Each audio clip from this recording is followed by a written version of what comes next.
Kapolda Metro Jaya resmi menghentikan perkara ijazah untuk dua tersangka yakni Egy Sujana dan Damai Hari Lubis. Benarkah penghentian kasus kedua tersangka ini karena ada campur tangan Joko Widodo? Dan apakah ini upaya ataupun sebagai skenario memecah belah kubu Roy CS? Kita bahas bersama dengan kuasa hukum Roy CS, Ahmad Kozinuddin, dan Ketua Umum Kami Jokowi, Rasman Nasution, yang telah bergabung bersama kami di Kompas Petang. Selamat petang semuanya.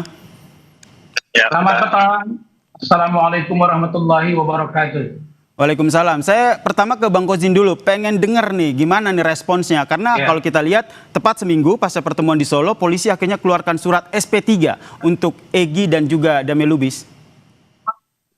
Ya, silakan. Jadi saya benarkan apa yang ditanyakan oleh Mas Adi, bahwa memang benar sedang telah dan akan terus terjadi strategi pecah belah dari kubu Jokowi yang mengkonfirmasi kelicikan sekaligus pengecutan saudara Joko Widodo dalam perkara ini, karena dia tidak berani menghadapi sendiri, tapi selain melibatkan banyak pihak untuk melapor sebagai bagian kubu Jokowi, juga memecah belah perjuangan.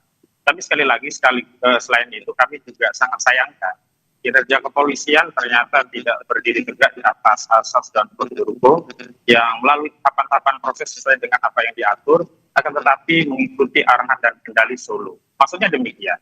Saya masih ingat betul saat gelar perkara khusus di 15 Desember 2025 yang lalu, atensi dari penyidik sebagai tindak lanjut selain bahwa hasil gelar perkara khusus menyatakan bahwa proses tetap dilanjutkan adalah tindak lanjutnya memanggil keterangan ahli dan saksi yang meringankan dari terlapor atau tersangka yang sebelumnya secara resmi sudah dikirimkan dan diterima oleh penyidik. Jadi Anda melihatnya Bang Kozin, ini lebih kepada strategi pecah belah Jokowi untuk kubu Roy CS, begitu? Dan kalau sudah justru ini menindaklanjuti atensi Solo yang di mana penyidik tidak menindaklanjuti permohonan gelar perkara untuk di mana harusnya pemeriksaan ahli dan saksi, tapi justru menindaklanjuti arahan Solo dengan mengeluarkan restoratif justice pertama, yang kedua melimpahkan berkas 3 orang, dan yang ketiga menindaklanjuti pemanggilan dari Kurnia Royani dan kawan-kawan. Dan saya mengkonfirmasi melalui Kompas bahwa Kurnia Royani dan kawan-kawan ini dipanggil untuk hari Kamis. Itu artinya pecah belah yang dilakukan oleh Jokowi itu sempurna, yakni menggunakan politik divide et impera. Kubu Egy Sujana yang kemudian memelas perdamaian diberikan hadiah dengan restoratif justice dan di SP3, sementara kubu yang dianggap tetap berjuang dan menentang kezaliman Joko Widodo, kebohongan Jokowi, kepalsuan Jokowi dianggap harus layak ditindaklanjuti dengan proses pidana. Dan di sini kinerja kepolisian justru mengikuti kehendak Solo, bukan berpijak. Tahan sampai di situ dulu Bang Kozin. Saya ingin minta tanggapan Bang Rasman nih, upaya restoratif justice malah dianggap ini sebagai upaya pecah belah nih. Gimana tanggapannya Bang? Pertama, saya tertawa geli ya. Nah, inilah kalau saya menduga ada pengacara yang menjadi pendamping klien tapi bersikap seperti kompor, tukang panas-panasi. Saya nggak mau masuk ke situ deh. Saya hanya mau bilang satu, Agustus lalu saya telah bertemu dengan Bapak Jokowi, menginisiasi agar ada pertemuan dengan Bapak Egy Sujana dalam rangka rekonsiliasi, dalam rangka silaturahim untuk penyelesaian di antara kedua tokoh ini. Kenapa? Karena saya sudah tahu dari awal bahwa Bang Egy tidak sepakat dengan urusan ijazah S1 Bapak Jokowi. Dia hanya mempermasalahkan ijazah SMA. Dan itu juga yang disampaikan oleh Ibu Lidaneti ketika dia tadi diwawancarai sebelum Bang Egy berangkat ke Kuala Lumpur untuk berobat atau ke Penang. Yang kedua, saya menghargai ya dan sangat bersyukur bahwa Bang Egy hari ini dan Bang Damai Hari Lubis telah mendapatkan surat penghentian penyidikan. Pertanyaannya, apakah ini menjadi kewenangan dari penyidik? Ya. Ketika 2 orang yang berseteru atau lebih dari 2 orang yang berseteru, ada proses hukum, keduanya sepakat untuk berdamai, maka penyidik dapat melakukan untuk menghentikan. Ini kan aturan hukum, bukan rekayasa. Jadi tidak ada yang disebut dengan pecah belah oleh Bapak Jokowi. Pak Jokowi itu wait and see. Saya pastikan Kurnia dan kawan-kawan jika ingin datang ke kediaman Bapak Jokowi, welcome. pintu terbuka. Itulah negarawannya seorang Bapak Jokowi. Berarti ada Jangan kemungkinan bilang ya, memecah Bung belah. Rasman, maaf saya potong. Ini kalau kita lihat ini kan sebenarnya ada 2 klaster begitu. Klaster pertama dan juga Iya. ada klaster kedua begitu. Klaster pertama yaitu Egy dan juga Damai Lubis ini dan juga Kurnia yang sudah diberikan restoratif justice, yaitu Damai dan juga Egy, baru 2 yang diberikan. Jadi kalau menurut Anda ada niat baik dari klaster yang lain datang untuk meminta maaf, kemungkinan akan diberikan juga restoratif justice. Yes, saya sebelum dialog ini dimulai masih komunikasi dengan Solo. Ketika di salah satu program TV swasta, saya juga ngomong, halo Mas Roy dan kawan-kawan, datang, kalian masih ditunggu oleh Pak Jokowi. Untuk apa? Silaturahim. Ini membuktikan bahwa Pak Jokowi negarawan, pemaaf. Ya, sehingga jangan ada bahasa yang mengatakan memecah belah. Tidak ada yang mau memecah belah. Kalian yang sudah terpecah belah dari awal. Oke, Bung Rasman. Saya minta tanggapan dari Bung Kozin. Silakan. Ya, jadi baru kami ketahui, sebenarnya juga sudah lama kami ketahui niat-niat pengkhianatan itu sudah disusun secara lama. Tapi kata Allah Subhanahu wa taala membongkar dan akhirnya itu dibocorkan oleh kubu Jokowi. Sebenarnya kubu Egy Sujana dan Damai Hari Lubis tak senang dengan itu, tapi memang mereka sudah masuk ke perang jahat Jokowi. Bicara soal negarawan, harusnya kalau memang konsisten negarawan, sejak Bambang Tri dan Gus Dur tidak perlu masuk penjara soal pengurusan ijazah ini. Faktanya keduanya divonis 6 tahun penjara dan menjadi 4 tahun saat banding begitu. Itu artinya konfirmasi yang saudara Joko Widodo sebenarnya hari ini ketakutan jika proses ini masuk ke persidangan, sehingga berusaha menggembosi perjuangan dengan mencicil untuk menjadikan para pejuang itu menjadi pengkhianat. Memang sebagian berhasil, tapi mereka terus berupaya berkomunikasi dengan Solo, dengan sejumlah penghubung pengkhianat untuk bisa menjadikan para pejuang itu menjadi pengkhianat. Dan saya pastikan, saya yakinkan, dan saya beri garansi bahwa setiap pejuang setelah mengikrarkan diri sebagai musuh kezaliman tidak akan mengubah langkah dan tidak akan bergeser, apalagi mundur meskipun sejengkal untuk membongkar kezaliman. Jadi saya kira simpan saja tawaran-tawaran pengkhianatan itu, karena sekali lagi semakin tawaran itu ditawarkan, semakin mengkonfirmasi memang strategi belah itu, strategi pecah belah itu bukan hanya sedang telah, tapi akan terus dimainkan oleh kubu Jokowi. Dan lagi-lagi persoalannya sebenarnya Egy Sujana juga tidak jujur. Saya orang yang pertama menarik Egy Sujana untuk mendampingi Bambang Tri di kasus ijazah palsu. Dan saat itu yang dipersoalkan juga soal S1 UGM. Tapi lagi-lagi memang mental pemberani itu diuji dengan ujian kehidupan. Dan saya kira banyak orang yang kemudian mencari kesempatan untuk menyelamatkan diri masing-masing, kita hargai. Tetapi jangan sampai upaya penyelamatan diri dalam konteks pengkhianatan itu lari perjuangan yang lainnya. Dan saya pastikan kami menggaransi tidak akan ada pengkhianat terhadap perjuangan. Ini adalah perjuangan rakyat. Oke, jadi kubu Roy ini atau Roy Cesin masih solid ya, meskipun ada 2 tersangka di klaster pertama yang sudah mendapatkan SP3 gitu. Saya ke Bung Rasman ini nggak boleh kita. Bung Rasman, pertanyaan saya seperti ini. Kalau kita lihat sebuah kesepakatan damai itu kan bisa dicapai, tentu ada sesuatu nih di baliknya. Nah, itu menurut Anda ada deal-dealan apa? Karena kalau kita lihat kan sebenarnya Egy Sujana sendiri sejak tahun 2002 loh, 2022 memperkarakan ijazah Jokowi ini. Bang Egy itu sudah memperkarakan ijazah ini sejak 2021. Mas Roy itu baru 2025. Kita jangan lupa itu. Nah, yang saya mau katakan adalah bahwa Bang Egy itu dalam keadaan sakit. Nah, salah satu yang memicu Bang Egy di luar dia sakit, dia sangat sakit hatinya, sangat perih perasaannya ketika saudara Kozinudin melepaskan dia sebagai klien. Itu poin 1. Poin yang kedua, Bang Egy juga sangat tersinggung ketika Abraham Samad akan diperiksa, lalu kemudian rame-rame para tokoh mengatakan jangan ada kriminalisasi. Jadi sebenarnya di dalam tubuh mereka tidak ada yang namanya operasi intelijen, tidak ada namanya David et Impera. Yang ada mereka rapuh, berjuang. Mereka memang satu tujuan, tapi berbeda jalan. Oke, Bung Rasman. Karena itu, jangan kaget kalau hari ini Bang Egy, Bang Damai Hari Lubis, dan yang lain nanti bisa jadi akan melakukan hal yang sama. Yang lainnya Anda maksud ini siapa? Apakah termaksud yang masuk dalam klaster 2? Dan kalau seandainya ini terjadi, kira-kira dari tadi Anda bilang juga kan Bung Rasman masih komunikasi dengan Solo begitu. Nah, siapa kira-kira? Ada yang didekati tidak untuk klaster 2? Kita tidak pernah mendekati, kita cuma komunikasi. Nah, Ibu, Atau yang kalau mendekati, Ibu Kurnia atau mau yang mendekati ada tidak, Bang? pengakuan Bang Egy dan Ibu Elida Neti tadi saya dengar langsung melalui media ya, itu dia bilang bahwa inisiatif itu dari Bu Ida Neti. Berarti ada dua inisiatif nih. Agustus September itu inisiatif saya, yang kedua Ibu Elida Neti. Dan di pertemuan itu benar ada peluk-pelukan. Nah pertanyaan saya, kalau orang sudah Islam, orang sudah silaturahim, peluk-pelukan, doa-doa, terus apa yang salah di situ? Nah yang saya agak sesalkan, Khozinuddin ini kan selalu basicnya kan bicara agama. Saya juga agama. Kalau orang sudah mau berdamai, Saudara Khozinuddin, dorong mereka. Saudara bilang itu seolah-olah Jokowi ini orang yang sangat zolim. Saya mau tanya, apa kezoliman Jokowi kepada Bang Egy? Apa kezoliman Jokowi kepada Roy? Apa kezoliman Jokowi kepada Tifa? Kalau urusan Bambang Tri, urusan Gus Nur, itu urusan lain. Dan Anda bukan pengacaranya pada waktu itu. Bang Egy yang pegang kendali pada waktu itu. Oke, saya ke Bang Kozin. Silakan Bang Kozin. Ya, setiap juru bicara pengkhianat itu kan selalu akan mengeluhkan kebohongan. Jadi tidak perlu dipercayai sesuatu dari juru bicara pengkhianat. Dan saya tegaskan, Egy Sujana, Damai Hari Lubis itu jadi seperti saya waktu itu. Dan keliru kali kalau dianggap saya tidak. Cek saja video-video persidangan itu.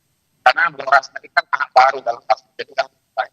Tapi nggak apa-apa. Yang penting adalah kalau ditanya apa kezaliman Jokowi, terlalu banyak kezaliman Jokowi terhadap rakyat. Dan persoalan jasa palsu bukan persoalan yang lain, itu persoalan rakyat. Dan dalam konteks perjuangan ada yang kurang pas, itulah ya komitmen perjuangan itu harus disampingkan emosi pribadi, perasaan. Kalau kita bicara perasaan itu perlu banyak harus dilupakan dalam politik itu masih banyaknya hal-hal yang perlu dipersoalkan. Tapi tidak demikian. Kalau seorang berkebutuhan sekali tidak kemudian datang ke kubu orang yang berbuat dolim hanya untuk pamrih perdamaian, hanya untuk pakai keselamatan sendiri-sendiri dengan pada saat yang bersama membiarkan ya orang-orang lainnya ya dibiarkan dalam perjuangan bahkan melakukan pemecatan terhadap orang yang ini saya pikir Bung Rasman tidak punya legitimasi apapun. Bung Kozin, izin saya potong audionya nampak Bang Kozin. Bung Kozin, izin saya potong ya. Ini karena audio Anda nampaknya kurang jelas, begitu mohon diperbaiki dulu. Bisa diperbaiki terlebih dahulu. Saya sembari menunggu perbaikan audio dari Bung Kozin, saya ke Bung Rasman. Bung Rasman, jadi menurut Anda masih ada kemungkinan, begitu ini yang pengen saya tegaskan, gitu. Berarti memang tidak ada deal-dealan tertentu ya saat adanya restoratif justice untuk Egy dan juga Damai ya? Saya pastikan 1000% tidak ada deal-dealan. Tidak ada yang namanya transaksional. Apakah 100 miliar, apakah triliunan, tidak ada. Nah, kalau Khozinuddin bilang bahwa saya tidak punya legal standing atau apa, oh saya kira keliru. Saya ini pengacara Bang Egy sebenarnya. Ya, begitu dia komunikasi dengan saya dari Inggris, saya sudah ditunjuk menjadi kuasa hukum. Dan Ibu Elida Neti tahu. Tetapi karena banyak kelompok-kelompok yang tidak senang kalau saya membawa Bang Egy, maka akhirnya saya sepakat dengan Bang Egy, udah Bang. Kami lepas saya dengan Bang Riki Sitohang, Bu Ida Leti lanjut. Dan itu sebenarnya Bu Ida ini meneruskan pengkhianatan yang terselubung yang selama ini tidak terpublikasi di publik. Saya pikir begitu. Saya tidak itu sendiri. Terima kasih. Saya tidak memahami. Paham ya? Dengerin ya. Strategi pecah belah itu dilakukan oleh Jokowi melalui perantaraan Rasman. Dan saya berbahagia sekali. Semua menjadi terbuka ya. Begitu. Dengar ya. Dengerin ya. Rakyat melihat. Dengerin baik-baik ya. Juga ternyata punya peran dalam pecah belah ini. Begini ya. Secara terbuka tanpa malu. Gini ya. Pendukung dari Solo. Itulah kualitas orang Rasman. Itulah Anda yang salah menilai. Oke, kita tenangkan dulu. Kita kasih kesempatan masing-masing. Saya ke Bang Kozin dulu. Bang Kozin, pertanyaan saya gini, dengan dihentikannya kasus ijazah Egy dan juga Damai Lubis ini, bagaimana kelanjutan perjuangan Anda bersama dengan Roy CS?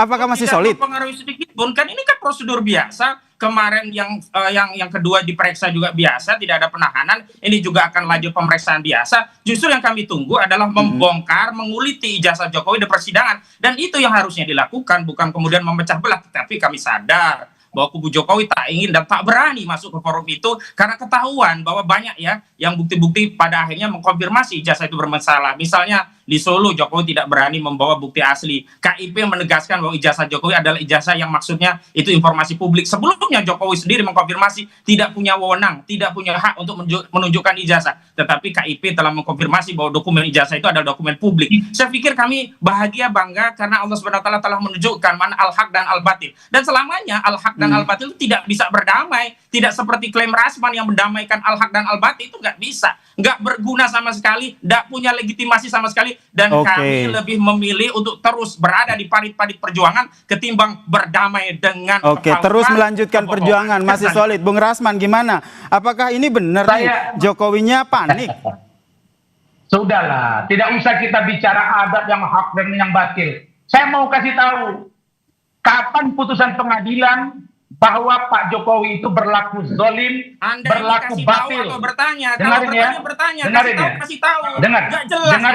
Dengarin dulu saya ngomong dong. Saya ngomong dulu, bisa nggak nih saya ngomong dulu? Nggak punya kemampuan kau untuk. Bang Kozin, izin kita kasih kesempatan dulu ke Bung Rasman. Ada bertanya dikasih tahu itu. Saya bisa ngomong nggak saya? Oke, Bung Kozin tahan dulu ya. Kita kasih kesempatan dulu ke Bung Rasman. Gini. Inilah kalau orang baru belajar masuk TV. Inilah belajar kalau orang belajar masuk TV. Baik, saya tengahi dulu, Bung Kozin, Bung Rasman. Bung Rasman. Oke, tenang dulu. Ya. Oke, Bung Kozin, tenang dulu. Kita kasih kesempatan ke Bung Rasman dulu. Silakan, Bung. Saya begini, menurut saya, kalau kita melihat seseorang berlaku zolim, maka ajaklah dia bagaimana dia berlaku menjadi baik. Cara pendekatannya dalam Islam, setahu saya. Dengarin dulu ya. Bung Rasman. Oke. Apalagi hanya seorang Rasman Nasution. Oke, kita tahan dulu. Bung Kozin, Bung Rasman. Saya mau konfirmasi dulu ke Bung Rasman. Oke, baik. Mohon. Baik. Anda bukan kuasa hukum tim kami juga. Oke. Boleh tenang dulu Bapak-bapak, Abang-abang? Oke, saya ke Bung Rasman. Bung Rasman, tadi pertanyaan saya, Bung Kozin kan bilang, ini karena bentuk kepanikan dari Joko Widodo. Tolong itu dijawab dulu, Bang. Saya pastikan Pak Jokowi tidak pernah panik. Nah, kalau Kozainuddin bilang Pak Jokowi tidak mau masuk ke persidangan, lah, ada sekarang 6 orang lagi tersangka yang akan dibawa ke persidangan. Monggo, kita buktikan kan klaster 1 masih ada 3. Klaster 2 masih ada 3, 6 orang lagi. Emang siapa yang takut? Anda tidak perlu kemudian mengajak yang lainnya untuk ikut berkhianat sebagaimana yang sudah dikomunikasikan ada hubungan dengan Solo. Jadi menjadi jelas ada juru bicara pengkhianatan dalam perjuangan ini dan kami. Saya ke Bung Rasman, mohon tenang. Saya ke Bung Kozin. Bung Kozin, saya ingin konfirmasi, emang ada kekhawatiran dari kubu Roy ini akan ada yang berkhianat lagi? Oh tidak, justru kami mengkhawatirkan kubu Jokowi semakin membuka aib tentang manuver-manuver kegalauan mereka, pecah belah mereka, semakin rakyat tahu. Dan kami khawatir institusi penegak hukum lagi-lagi masih menjadi alat kendali Solo, walaupun Jokowi sudah tidak menjadi presiden lagi. Dan kami kasihan kepada seluruh rakyat, ternyata kita ditelanjangi dengan tontonan hukum yang tidak lagi bersandar kepada asas dan prosedur hukum, tapi mengikuti agitasi dan kendali Solo. Jadi saya kira itu yang kemudian perlu dikhawatirkan oleh seluruh rakyat, bukan hanya kubu kami dalam konteks persidangan. Boleh nggak saya jawab? Ini hal yang biasa saja kok. Proses dilimpahkan itu biasa. Rasman saja yang ingin memanfaatkan untuk menjadi juru bicara pengkhianatan agar bisa menarik kubu yang lainnya untuk ikut jejak Egy Sujana dan Damai Harilubis. Bukankah hal yang natural ataupun itu sudah sesuai dengan aturan undang-undang kalau adanya restoratif justice di KUHAP juga tertulis begitu, Bung Kozin? Iya, tidak penting lagi juga masalah KUHAP yang baru, apalagi akan sangat menguntungkan klien kami karena pasal-pasalnya tentu akan dikenakan pasal yang lebih menguntungkan bagi tersangka. Itu kan biasa saja dan tentu menjadi tidak biasa karena hal ini diglorifikasi oleh kubu Jokowi untuk merealisir tujuan politik pecah belahnya kubu Jokowi dari Solo, dan termasuk Rasman ada di antara kubu pecah belah itu. Begitu menurut kami. Baik, terakhir ke Bung Rasman, mau saya konfirmasi lagi nih, apakah penghentian penyidikan 2 tersangka kasus ijazah Egy dan juga Damai ini ada cawe-cawe Jokowi? Sangat tidak ada. Justru kami sebenarnya ketika tampil di salah satu program TV Selasa lalu, kita sebetulnya teman-teman itu sudah pada kurang nyaman. Kenapa ada bahasa-bahasa sebutan Firaun, ada bahasa-bahasa Nabi Musa, dan lain-lain dengan membawa Al-Quran. Kita sebetulnya diskusi, apakah ini akan terus apa tidak? Karena masih ada lecumanan pelapor. Tapi besoknya begitu Pak Jokowi tampil, disinilah kenegarawan dia. Apa dia bilang Pak Jokowi? Saya menghargai silaturahim Bapak Profesor Egy Sujana dan Bapak Damai Hari Lubis beserta pengacaranya Ibu Edi Ganetti. Saya meminta mempertimbangkan untuk lakukan restoratif justice oleh kepolisian. Clear sampai di situ. Jadi saya hanya mau bilang, kalian Kozinudin, rapatlah kalian, koreksilah tim kalian, solidkan supaya jangan kalian tuduh orang besok memecah belah. Oke. Kalian ini sekarang sudah tidak solid lagi. Baik. Kalian sudah